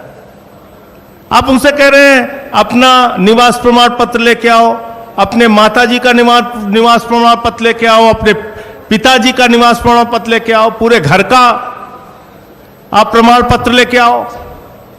कहां से लाएगा आदमी? और इसके अलावा ऐसी ऐसी गड़बड़ियां सामने आ रही हैं। आपका BLO खुद से फॉर्म साइन करके जमा कर रहा है, उसकी वीडियो सामने आई। क्या कार्रवाई की आपने? अमेरिका के राष्ट्रपति ट्रंप का वोट बिहार में बन गया, क्या कार्रवाई की आपने? कुत्ते का निवास प्रमाण पत्र बिहार में बन गया, क्या किया आपने? क्या किया आपने? आप बेवकूफ समझते हैं इस देश के लोगों को। खुलेआम आपने SIR के जरिए घपला घोटाला किया, मरे हुए लोगों को जिंदा कर दिया, जिंदा लोगों को मार दिया। लेकिन मेरी चिंता इससे थोड़ा अलग है और वो गंभीर चिंता है। भारतीय जनता पार्टी, नरेंद्र मोदी जी की पार्टी कहती है इस देश में उन्हीं लोगों के वोट कट रहे हैं जो घुसपैठिया हैं, जो बांग्लादेशी हैं। तो 22 लाख तो बिहार में कह रहे हैं मर गए इसलिए हमने काट दिए। अब 43 लाख जो वहां पे बचे हैं वो सब घुसपैठिया हैं। उनके लिए डिटेंशन सेंटर बनेगा, वो सब पकड़ पकड़ के बांग्लादेश भेजे जाएंगे। वो उनको हिंदुस्तान में रहने का हक नहीं है। वो जो सुप्रीम कोर्ट में गए थे उन्होंने कहा था कि मैं जिंदा हूं, अब वो बांग्लादेश जाएंगे क्योंकि वो घुसपैठिया हैं। बीजेपी कह रही है वो घुसपैठिया हैं। एक आईएएस अधिकारी हैं व्यास साहब रिटायर्ड आईएएस अधिकारी हैं, पति पत्नी दोनों के नाम काट दिए गए। अब वो घुसपैठिया हैं, वो डिटेंशन सेंटर में रहेंगे, वो बांग्लादेश जाएंगे। आप देश को आपने तमाशा बना रखा है। आप कह रहे हैं चुनाव आयोग को वोट चोर कहना संविधान के खिलाफ है, वोट चोरी करना संविधान के मुताबिक है। वाह भैया, वोट चोर कहना संविधान के खिलाफ है, वोट चोरी करना संविधान के मुताबिक है, वोटर लिस्ट में भ्रष्टाचार करना संविधान के मुताबिक है। आप कहते हैं शिकायत नहीं की गई आपको। मैं दिल्ली का उदाहरण बताता हूं। दिल्ली में केंद्रीय मंत्रियों के घर पे 33 वोट बने, 25 वोट बने, 22 वोट बने, सांसदों के घर में 15 वोट बने। मैं खुद केजरीवाल जी के नेतृत्व में जाके शिकायत हमने लिखित रूप से दे के आए थे हम लोग। कोई कार्रवाई आपने नहीं किया। आपने नई दिल्ली विधानसभा क्षेत्र में 42,000 वोट काट दिए, 42,000 वोट चुनाव शुरू होने से पहले। 14 विधानसभाओं में भारतीय जनता पार्टी के कार्यकर्ताओं ने हजारों वोट कटवाने की एप्लीकेशन दी। ये सारी लिखित शिकायत, मिल के शिकायत, अनुरोध करके शिकायत, बार बार कह के शिकायत हम लोगों ने चुनाव आयोग में जाके की। आज तक कोई कार्रवाई आपने नहीं किया। समाजवादी पार्टी के रामगोपाल जी ने बताया, उन्होंने एफिडेविट पर शिकायत किया। महाराष्ट्र के अरविंद सावंत भाई ने बताया और तमाम लोग, बंगाल में ममता जी ने बताया कि कैसे आपने फ्रॉड किया वहां पे। लेकिन आप कोई कार्रवाई नहीं करते। फिर कह रहे हैं कल की प्रेस कॉन्फ्रेंस से ज्यादा तो मुझे हंसी परसों का उनका चिट्ठी देख के आई। उनका जो लेटर आया सामने, उसका पॉइंट नंबर 7 में पढ़ रहा था। कहने लगे साहब गड़बड़ी हुई है, लेकिन राजनीतिक दलों ने हमें नहीं बताया कि गड़बड़ी हुई है। तो मैंने कहा ये तो वही किस्सा हो गया कि एक बदमाश थानेदार आया एक इलाके में, उस थानेदार ने अपने सिपाहियों के साथ मिलकर इलाके में डकैती डाल दी तो फिर वो थानेदार पकड़ा गया। थानेदार जब पकड़ा गया तो थानेदार ने कहा कि साहब इस इलाके के लोगों ने बताया ही नहीं कि डकैती डालना गलत बात है, चोरी करना गलत बात है। भैया एसआईआर आपने शुरू की, वोटर लिस्ट ठीक करना आपका काम है। 2018 का सुप्रीम कोर्ट का जजमेंट है, वोटर लिस्ट ठीक करना सिर्फ और सिर्फ चुनाव आयोग की जिम्मेदारी है। आप विपक्षी दलों को धमका रहे हैं, कह रहे हैं कि ये संविधान के खिलाफ बोल रहे हैं। हम लोग संविधान बचाने की लड़ाई लड़ रहे हैं। मताधिकार एक ऐसा अधिकार है जो बाबा साहब डॉक्टर भीमराव अंबेडकर जी ने भारत के संविधान में दिया और कहा कि राष्ट्रपति के वोट की गिनती भी एक होगी और गांव में रहने वाले मजदूर के भी वोट की गिनती एक होगी। हम इसकी लड़ाई लड़ रहे हैं, हम इसके लिए काम कर रहे हैं। और ये वोटर लिस्ट की गड़बड़ी जानबूझ के आप कर रहे हैं। इसमें आपने कल अपने आप को एक्सपोज किया पूरे देश के सामने। आप कह रहे हैं महिलाओं की प्राइवेसी भंग हो जाती है। वोटर लिस्ट की जब वोट देने के लिए लाइनें लगी होती हैं महिलाओं की, मैंने तो महुआ जी से कहा कि इस बार जब वोट देने के लिए जाना तो किसी मीडिया वाले को अपनी वीडियो मत बनाने देना, क्योंकि आपकी प्राइवेसी भंग हो जाएगी उससे। भाई बताइए, आप पूरे देश का चुनाव दिखाते हैं, कश्मीर से लेकर कन्याकुमारी तक महिलाएं लाइन में लगी हैं, वो आप दिखाते हैं, उनका इंटरव्यू आप लेते हैं, वो आप दिखाते हैं। 45 दिन तक आपके खुद के नियम में आज भी लिखा हुआ है कि आप सीसीटीवी फुटेज देंगे, तब प्राइवेसी भंग नहीं होगी। तो इसलिए आपने सरासर झूठ बोला, सीना ठोक के कल झूठ बोला। चुनाव आयोग ने कल पूरे देश को यह बताने का काम किया कि वास्तव में उन्होंने भारतीय जनता पार्टी के साथ मिलकर चुनावी घोटाला किया है और चुनाव को प्रभावित करने का काम कई राज्यों में किया है। वही खेल आप बिहार में करने जा रहे हैं। दिल्ली में आपने खुलेआम ये सारा काम किया है। तो मैं सिर्फ इतना कहना चाहता हूं कि आप जांच से बचिए मत, जांच कराइए। जो तथ्य आपके सामने लाए गए हैं अब तक, जिन राज्यों के, अलग अलग राज्यों के तथ्य आपके सामने लाए गए हैं, जब तक आप इन सब की जांच नहीं कराते, आपकी निष्पक्षता पे आप कह रहे हैं ना हम समकक्ष हैं, न पक्ष न विपक्ष न समकक्ष। आपको अगर अपने आप को निष्पक्ष साबित करना है तो पूरे देश में जहां जहां बड़ी शिकायतें आपके बारे में मिली हैं, आप उसकी जांच कराइए और कार्रवाई कराइए, वरना आपको हमेशा यह कहा जाएगा कि आपके नेतृत्व में वोट चोरी हुई है और आपने घोटाला किया है। धन्यवाद। बहुत बहुत शुक्रिया संजय सिंह साहब। अब अपोजिशन पार्टीज के तमाम रिप्रेजेंटेटिव्स अपनी अपनी बात रखे हैं। कुछ सवाल हम जरूर लेंगे, तो जो भी सवाल पूछना चाह रहे हैं अपना हाथ उठाए, हम जिसको भी इशारा करेंगे वो अपना जी। काफ़ी चर्चा चल रही है कि election commission, you know, since everyone is saying कि इलेक्शन कमीशन बायस्ड है, it is acting as a spokesperson of the BJP. तो इस पे भी आज सुबह चर्चा हुई कुछ अपोजिशन पार्टीज़ में कि चीफ इलेक्शन कमिश्नर के खिलाफ इम्पीचमेंट मोशन लाया जाए। तो उस पे कुछ खुलासा करेंगे कि are you serious about moving this?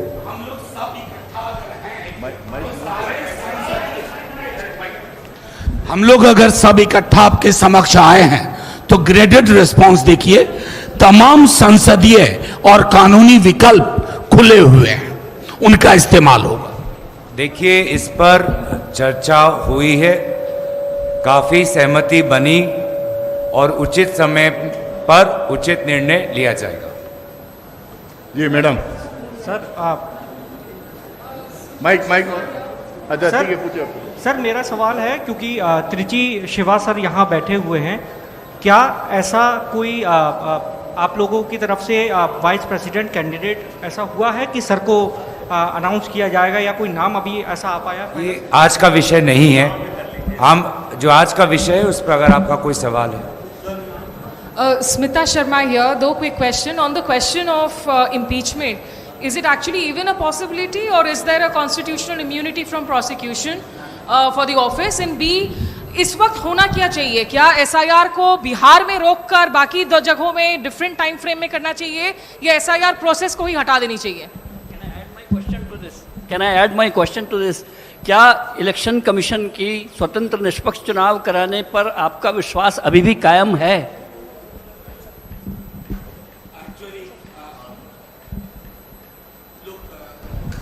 There are two questions, more or less similar. Let me tell you, matter is sub judice. An honorable Supreme Court has been looking at it with sensitivity and potential maximum inclusion.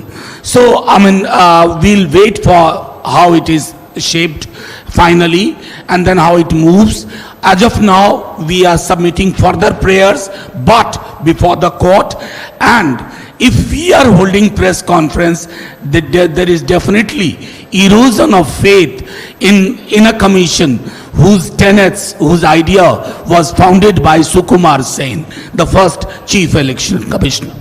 Sir मेरा सवाल, एक minute आप पूछिए।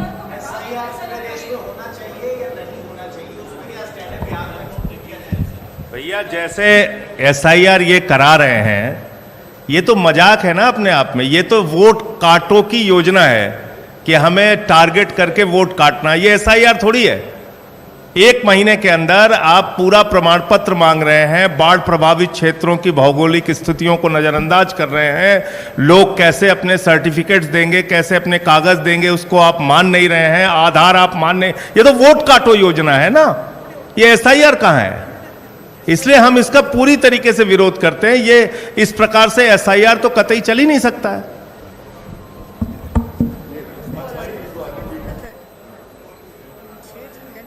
Sir मेरा सवाल एक तो रामगोपाल यादव जी से है, क्योंकि कल CEC साहब ने बोला कि हम कोई पत्र पर कार्रवाई नहीं कर सकते। अगर उन्होंने एफिडेविट दिया होता, अखिलेश यादव के एफिडेविट 18,000 एफिडेविट देने वाली बात पर CEC साहब ने दिया, उन्होंने कहा कि उन्होंने पत्र दिया था, कोई 18,000 एफिडेविट नहीं दिए थे। तो उसको साफ करेंगे सर, आपने दिखाया भी है वो।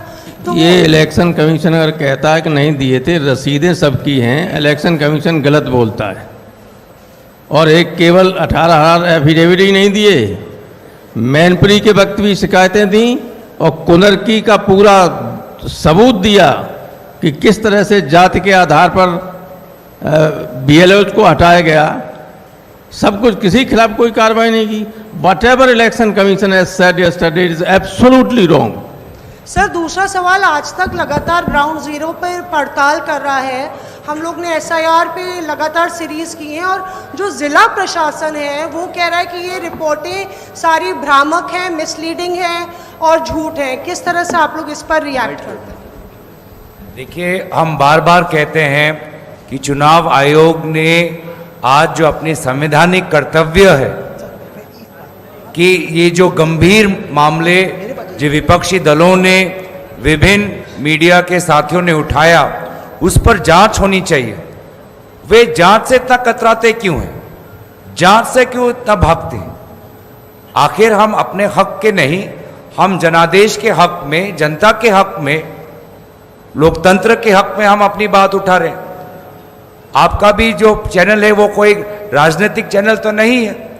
तो ये बार बार जो ये जांच से कतरा रहे हैं, स्पष्ट सवाल का स्पष्ट उत्तर नहीं दे रहे हैं, घुमा फिरा के बातें करते हैं प्रेस वार्तालाप में, प्रेस नोट के द्वारा। मुझे लगता है कि चुनाव आयोग ही आज चुनाव आयोग का शत्रु बन चुका है। चुनाव आयोग का कर्तव्य है कि आज के समय में वो अपनी विश्वसनीयता को बढ़ाए, लेकिन आज मुख्य चुनाव आयोग जो चीफ इलेक्शन कमिश्नर है वो ही सबसे बड़े चुनाव आयोग के शत्रु बन गए। सर SIR पर सुप्रीम कोर्ट ने आदेश दिया कि जो वोटर्स के नाम काटे गए हैं उनका नाम और कारण सार्वजनिक किया जाए। तो क्या विपक्षी पार्टियों को नहीं लगता है कि सुप्रीम कोर्ट का जो आदेश है उसके इम्प्लीमेंटेशन का वेट कर लेना चाहिए? पहला। दूसरा कि क्या जो आदेश दिया था उन्होंने, इस रामगोपाल जी ने कहा कि हम पहले भी जो है वो एफिडेविट देते रहे हैं चुनाव आयोग में, तो जब चुनाव आयोग एफिडेविट मांग रहा है तो देने में बुराई क्या है? आप कहते हैं कि डाटा आपका नहीं है, लेकिन डाटा तो वहीं से आया है सर। तो एफिडेविट पहले भी पार्टियां देती रही हैं, तो अब देने में क्या इशू है?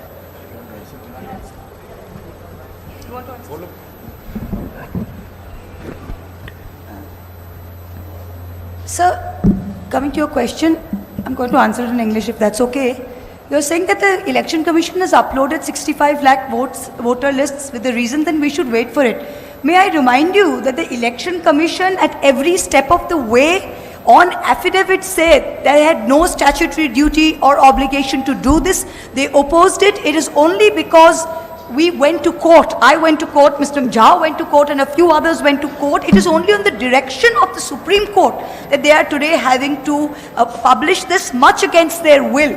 So please be under no illusion that the Election Commission, due to transparency or due to any constitutional obligation, published this list. It is only because they were forced to by the Supreme Court. Number one. The second thing that you're going on about affidavit. What is an affidavit supposed to be? An affidavit is for an official or a legal document to authenticate something. In this case, the election commissioner himself is saying that 22 lakh deaths were not recorded in previous electoral lists. So you are saying that the previous electoral list was wrong, today's is correct. Are we supposed to authenticate that? Why don't you give an affidavit? Why doesn't the Election Commission give an affidavit saying that the 65 lakh is correct and saying that the previous one is wrong? How can we authenticate their own data? We are only pointing out flaws. The question is not of affidavit. The question is much larger. What is the problem here? And should you not do an inquiry into this big problem that you yourself are admitting this vast irregularity? That's the main point here. विजय लक्ष्मी, आप लोगों ने सबने कहा कि संसदीय विकल्प या कानूनी विकल्प जो भी होगा वो आप लेंगे, और इलेक्शन कमीशन पर अब लगता है कि भरोसा देश के विपक्ष को नहीं है। तो क्या एक विकल्प चुनाव का बहिष्कार भी हो सकता है, जिस तरह का इशारा तेजस्वी यादव ने भी किया था?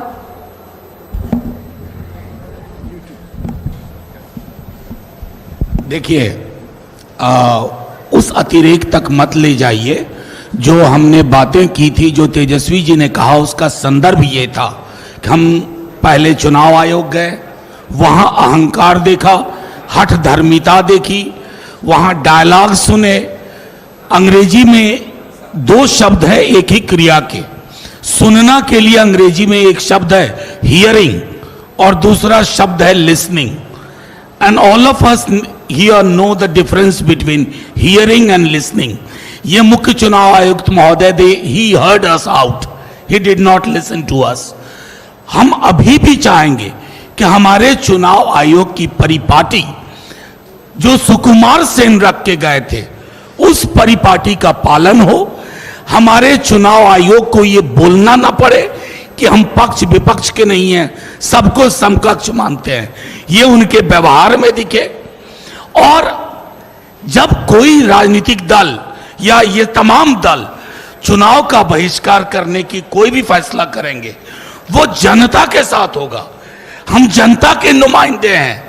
अगर उनका फैसला होगा कि ये चुनाव आयोग भरोसे के लायक नहीं है तो जनता का फैसला सर आंखों पर। लेकिन अभी भी मेरा मानना है माननीय सर्वोच्च न्यायालय इंटरवीन करेगा और चुनाव आयोग को भी समझ में आएगा there is another day that is called the next day.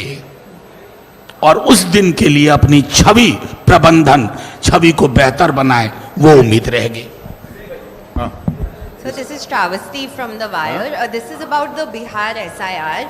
Every day the Election Commission puts out a press release in which they say claims and objections from political parties is zero. And this has been raised by the Election Commission again and again that the political parties are not putting out objections. How would you respond? Look, I have field level data on this. I have field level data. My BLAs, our BLAs go. The BLO tells them come tomorrow, come the day after. Just to they tried cooking up this data for the Honorable Supreme Court, but the Honorable Supreme Court looked beyond it, looked beneath it, and they understood the entire game. Recently, one of your story, and Mosby was here. Her story has been labeled as misleading. That's a kind of denial to what is happening. But Honorable Court is looking at everything with sensitivity. Thank you. मेरा सवाल गौरव जी से है। गौरव जी, कल मुख्य चुनाव आयुक्त ने जिस लहजे में ये बात कही कि पहले भी कहता रहा चुनाव आयोग कि राहुल गांधी को, हालांकि नाम नहीं लिया, कि उनको या तो शपथ पत्र देना पड़ेगा या माफ़ी मांगनी ही होगी, तीसरा कोई विकल्प नहीं है। इसको आप कैसे देखते हैं? देखिए, क्या उस लहजे में उन्होंने अनुराग ठाकुर जी से पूछा था क्या उस लहजे में क्या उन्होंने विभिन्न जो चैनल्स हैं, विभिन्न जो पत्रकार हैं, जो संवाद समाज है, जो अपने ही तहकीकात से ये सारी जानकारी निकाल रही है कि किस प्रकार से पूरा काम फर्जी हो रहा है, क्या उसी लहजे में उनसे सवाल पूछा? तो लहजे में ही हमको पता चल गया है कि जैसे कि हमारे साथियों ने कहा कि एक संवैधानिक पद पर बैठे हुए एक जिम्मेदार अफसर की बात हम नहीं सुन रहे थे। शायद कोई बीजेपी के प्रवक्ता की आत्मा उनके शरीर में आ गई थी और उसकी आवाज़ को हम सुन रहे थे। गौरव जी एक सवाल और है। गौरव जी, ये जिस तरीके से चुनाव आयोग बार बार कह रहे हैं कि हम संविधान ये कहता है कि भारत का नागरिक ही वोट दे, लेकिन वो ये भी कहते हैं कि हम ये तय करेंगे कि भारत का नागरिक वो हो। क्या आपको लगता है कि अप्रत्यक्ष तौर पर चुनाव आयोग जो है वो नागरिकता तय करने का काम कर रहा है या CA/NRC लाने की कोशिश कर रहा है, उस एक जो थिन लाइन है उसको पार करने की कोशिश बार बार कर रहा है? एक्चुअली ये भी मामला बहस के अधीन है और चुनाव आयोग ने, माननीय सर्वोच्च न्यायालय ने अपने शब्दों में एक बात कह दी थी कि ये संवैधानिक प्रावधान है, लेकिन जिस तरह से आप सोचते हैं इसको अंग्रेजी में डोमेन ट्रेसपासिंग कहते हैं। Thank you so much. देखिए, एक सवाल बार बार आ रहा था कि SIR हम चाहते हैं या नहीं चाहते हैं। हम चाहते हैं चर्चा, हम चाहते हैं बहस। हिंदुस्तान में अगर कोई सबसे बड़ा फोरम अगर है जहां पे चर्चा हो सकता है तो वो पार्लियामेंट है।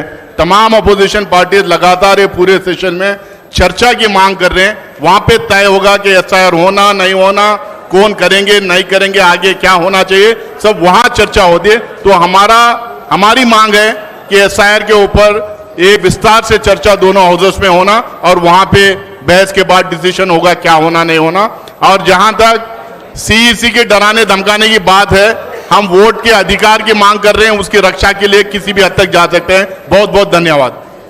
और तमाम मीडिया के दोस्तों के लिए रिफ्रेशमेंट अरेंज किया गया है, प्लीज चाय पानी लेके जाइए। अरविंद सावंत भाई ने बताया और तमाम लोग, बंगाल में ममता जी ने बताया कि कैसे आपने फ्रॉड किया वहां पे, लेकिन आप कोई कार्रवाई नहीं करते। फिर कह रहे हैं कल की प्रेस कॉन्फ्रेंस से ज्यादा तो मुझे हंसी परसों का उनका चिट्ठी देख के आई, उनका जो लेटर आया सामने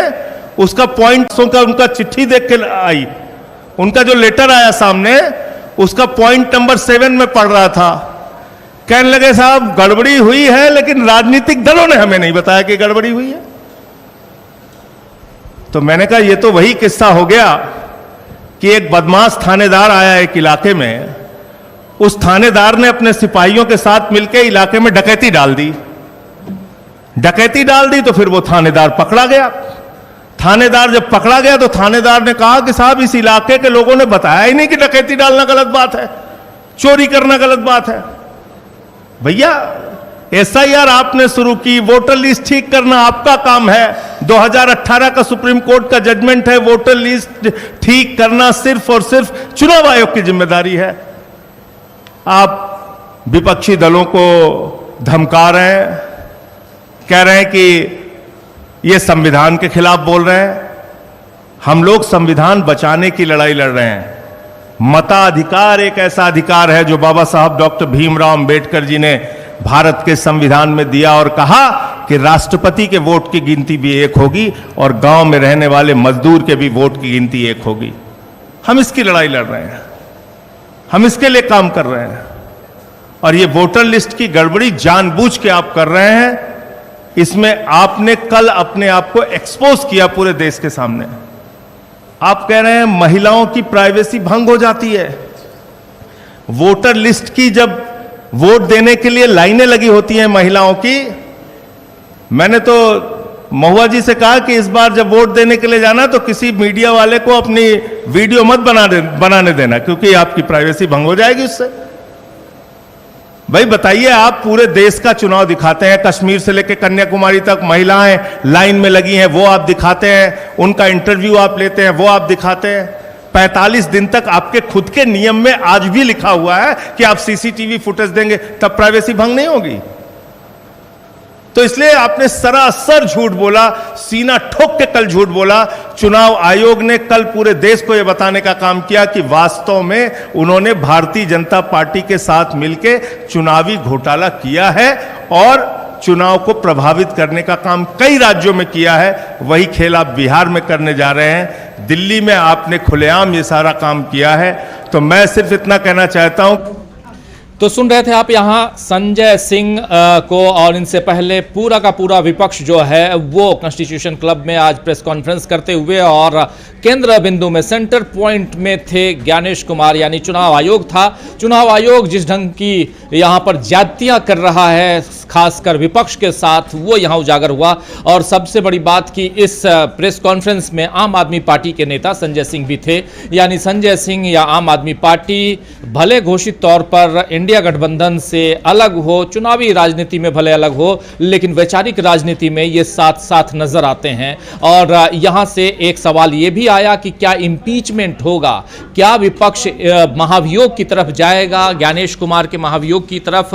तो बहुत ही एक कहें तो बहुत उम्दा आंसर था। हमारे दोनों साथी यहाँ मौजूद हैं, समीर जी भी हैं और प्रशांत जी भी हैं। एक आंसर जो आया, सब जवाब आया, वो ये आया कि समय के हिसाब से हम इस तरफ जाएंगे, लेकिन हम लोगों ने इस पर जो सुबह से विचार किया है और विचार पॉजिटिव है, यानी इम्पीचमेंट हम की तरफ बढ़ेंगे। और ये जिस हिसाब से जैसा हमारे पक्ष में जो जब समय रहेगा तब जाएंगे आगे। इस पे और विचार विमर्श की बात चल रही है, मतलब विचार अभी कर रहे हैं। लेकिन यहाँ से कितना दबाव बनाने में ये प्रेस कॉन्फ्रेंस जो है वो चुनाव आयोग के ऊपर कितना दबाव बनाने में सफल हो सकती है, ये यहाँ समझने की कोशिश करते हैं। आप साथी जो हमारे साथ जुड़े हैं, बाद में जुड़े हैं, उनको बता दूं कि आज ज्ञानेश कुमार यानी मुख्य चुनाव आयुक्त के खिलाफ पूरा का पूरा जो विपक्ष है, अब इसमें इंडिया गठबंधन ही न कहें, इसमें दूसरे दलों के नेता भी हैं, पूरा विपक्ष इसमें एक साथ आया, एकजुट आया। और दिल्ली के कॉन्स्टिट्यूशन क्लब में, ये वही क्लब है जहां कुछ दिनों पहले दिल्ली बीजेपी के दो नेता आपस में लड़ते हुए नजर आए और उसमें अमित शाह की बड़ी हार हुई है। उसकी चर्चा आप लोग सुन चुके हैं, जान चुके हैं। लेकिन यहां क्या फिर से एक दूसरी हार की कहानी, एक पटकथा लिखी जा रही है, ये समझें। और यहां से क्या पैगाम विपक्ष देना चाहता था वो भी समझे। जल्दी से पहले समीर जी आपके पास, फिर प्रशांत जी। समीर जी कैसे देखना? बिल्कुल स्पष्ट कर दिया गया है, जहां जो इंडिया गठबंधन के नेताओं ने, मनोज झा ने भी और दूसरे नेताओं ने भी, कि हमारे पास सारे रास्ते खुले हुए हैं और जितने भी संवैधानिक रास्ते हैं, अगर चुनाव आयोग अपने जो तौर तरीका उसका है उसको नहीं बदलता है और विपक्ष को इसी तरह इग्नोर करता रहेगा तो सारे रास्ते हैं। निश्चित तौर पर वही संवैधानिक रास्ता इम्पीचमेंट का भी है, जो महाभियोग का है। तो अब देखना है, चूंकि सब जुडिस भी है, अभी सुप्रीम कोर्ट में सुनवाई SIR को लेके चल ही रही है, 22 तारीख को फिर सुनवाई है, तो उसमें क्या होगा। लेकिन कल की जो प्रेस कॉन्फ्रेंस है उसने इन विपक्षी नेताओं को एक तरीके से एक बार फिर आकर ये बात करने पर बाध्य किया है और इसका नतीजा दिखेगा 22 तारीख को। सुप्रीम कोर्ट इसको कैसे लेता है, क्योंकि सीधे सीधे कंटेम्प्ट है सुप्रीम कोर्ट का कि आपका मुकदमा वहाँ चल रहा है और आप खुद मीडिया ट्रायल करवा रहे हैं, अपनी बात को मीडिया में रख रहे हैं, जो बात आप वहाँ नहीं कह रहे हैं वो बात आप यहाँ पर पब्लिक प्लेस पे आकर। 22 तारीख बहुत महत्वपूर्ण दिन है, आप हमारे साथ दिन भर जुड़िएगा। लेकिन क्योंकि उस दिन सुनवाई होनी है SIR पर सुप्रीम कोर्ट में, और उससे पहले सुप्रीम कोर्ट का अंतरिम आदेश आ चुका है जिसको हम आप तक पहुंचा चुके हैं। लेकिन इस प्रेस कॉन्फ्रेंस के मायने क्या हैं और क्या कुछ यहाँ पर विपक्ष क्या पैगाम देना चाहता था, जरा समझते हैं प्रशांत जी से। प्रशांत जी, क्या पैगाम यहाँ पर विपक्ष देकर गया है? देखिए, विपक्ष में जो नेताओं ने आज प्रेस कॉन्फ्रेंस की, ये सब मेंबर ऑफ पार्लियामेंट है, सब चुनाव लड़ के आए हैं, तो सब संवैधानिक पद पे हैं। मेंबर ऑफ पार्लियामेंट संवैधानिक पोजीशन है। आरोप लगा रहे हैं, राहुल गांधी पर धमकी दे रहे हैं। विपक्ष के नेताओं ने आज point by point Gyanesh Kumar की धज्जियां उड़ा दी। और जैसा अभी हम लोग बात कर रहे थे इस प्रेस कॉन्फ्रेंस के दौरान ही, जब हम लोग देख रहे थे इसको, कि इसमें बंगाल के लोग हैं, इसमें उत्तर प्रदेश का मामला आया, 18,000 एफिडेविट का रामगोपाल यादव थे। तो अब इसमें दिल्ली है, इसमें तमिलनाडु है, इसमें तमाम लोग बिहार है, सब है। बिहार। तो अब ये मामला केवल बिहार तक नहीं रह गया, अब ये राष्ट्रव्यापी हो गया है। और अब चुनाव की धांधली के खिलाफ एक राष्ट्रीय आंदोलन के खड़े होने की भूमिका नज़र आ रही है, क्योंकि अब इलेक्शन कमीशन को अपना रास्ता ठीक करना पड़ेगा। ये बीजेपी के एक एजेंट की तरह जो काम कर रहे हैं वो नहीं करना पड़ेगा। पॉइंट बाय पॉइंट हम लोग न्यूज़ पॉइंट में भी उठा चुके थे कल, वो भी सारे पॉइंट थे। जैसे CCTV फुटेज देने का मामला, कि लाइन में महिलाएं लगती हैं, पुरुष लगते हैं, उनकी फुटेज प्राइवेसी कैसे है? ये क्या किसी शॉपिंग मॉल के चेंजिंग रूम का फुटेज थोड़ी ना मांग रहे हैं। और राहुल गांधी ने महिलाओं का फुटेज नहीं मांगा है, मतदाताओं का फुटेज मांगा, पोलिंग सेंटर का फुटेज मांगा है। उस बात को घुमा रहे हैं, तो उसको बहुत सलीके से विपक्षी नेताओं ने इनको आड़े हाथों लिया है।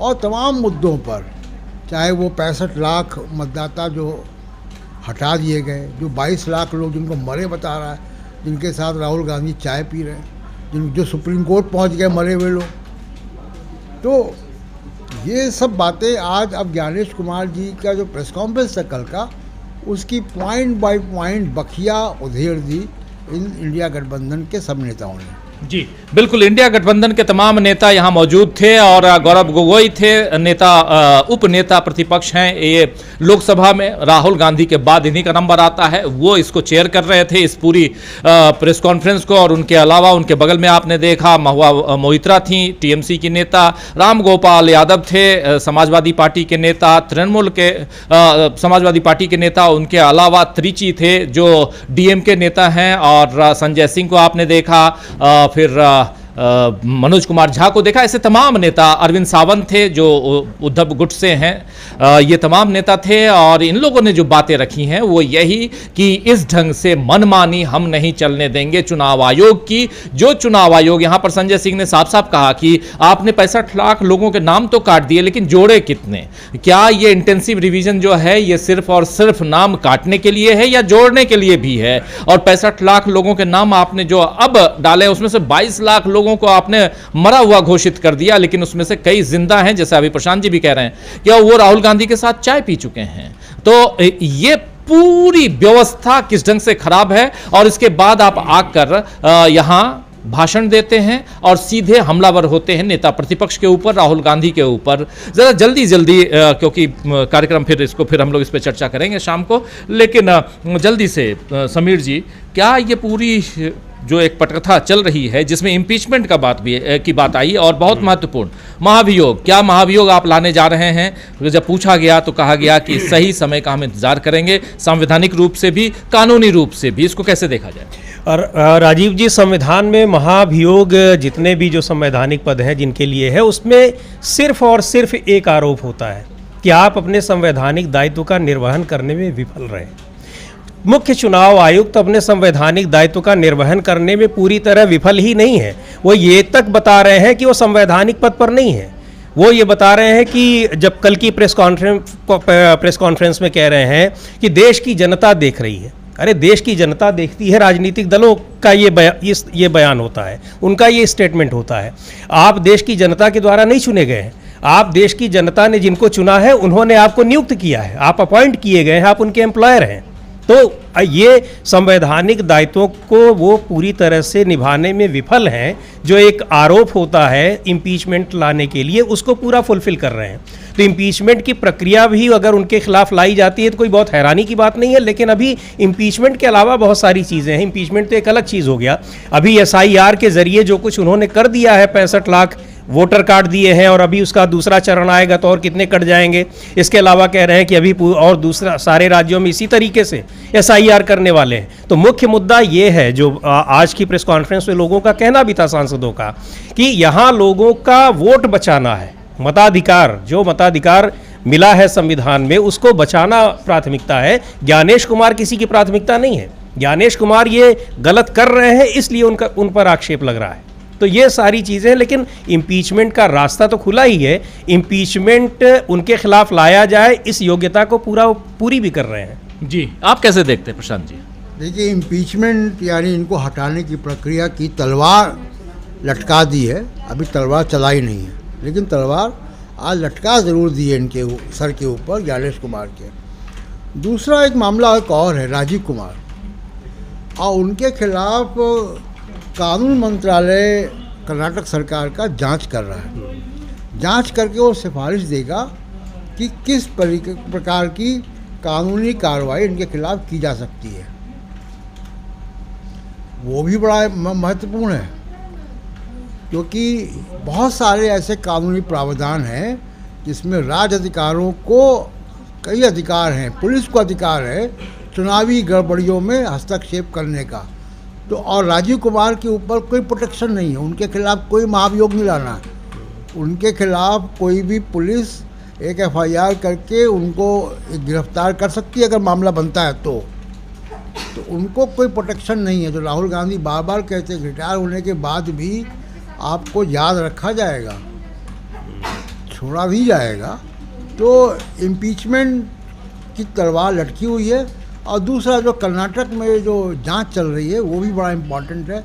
किसी भी दिन वो कुछ और टर्न ले सकती है, किसी भी दिन कुछ और टर्न, यानी कि राजीव कुमार फिर से नजर आने लगेंगे कुछ दिनों बाद, जब उधर से अगर आ गया, यानी वहाँ कर्नाटक में जो अभी जांच चल रही है उस जांच में अगर सिफारिश हो गई और कह दिया गया कि ये पूरा का पूरा घपला है, घोटाला है और बहुत बड़ा चुनावी घोटाला है। ये तो सिर्फ एक जगह की बात रखी थी राहुल गांधी ने, महादेवपुरा की, और ऐसे अगर 2, 4, 5 सीटें और आ जाती हैं तो फिर यहाँ बवाल मच जाएगा, आप जानते हैं। और इसीलिए शायद राहुल गांधी कह रहे हैं कि कि अभी चैप्टर जो है अभी बंद नहीं हुआ है, पिक्चर अभी बाकी है। आपने सुना होगा 2-3-4 दिन पहले संसद के अंदर ही, संसद भवन में, परिसर में राहुल गांधी ने ये बात कही थी, और इसका मतलब है कि कहीं ना कहीं कुछ और चीजें हैं जिस पर अभी राहुल गांधी का काम चल रहा है, जांच चल रही है, और उसके बाद राजीव कुमार का नंबर भी आ सकता है। और क्या कुछ होगा, क्या इंपीचमेंट होगा, नहीं होगा, ये तो समय के गर्त में है। लेकिन यहां से चुनाव आयोग बहुत ज्यादा